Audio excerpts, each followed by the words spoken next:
అయ్యప్ప స్వాములకు అందరికి ఒక విజ్ఞప్తి. మీరు ఒక శవయాత్ర ఎదురు వస్తేనే తలస్నానం చేసి తర్వాత పూజించుకుంటారు.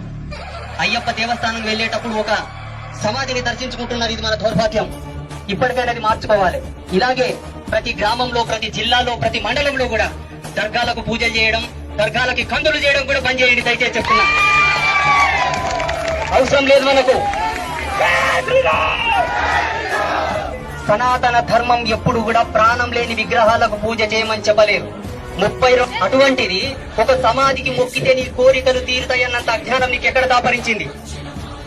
ఎవరిచ్చారు మీకు ఈ హక్కు? ఏమి తక్కువైందని మనం విధర్ములకు పూజ చేయాలి? ఏమి ఇచ్చలేదు నీ ధర్మం నీకు? ఏమి లేదు నీ శాస్త్రాలు నీకు? కొన్ని కోట్ల చరిత్ర కలిగినటువంటి జాతి మనది.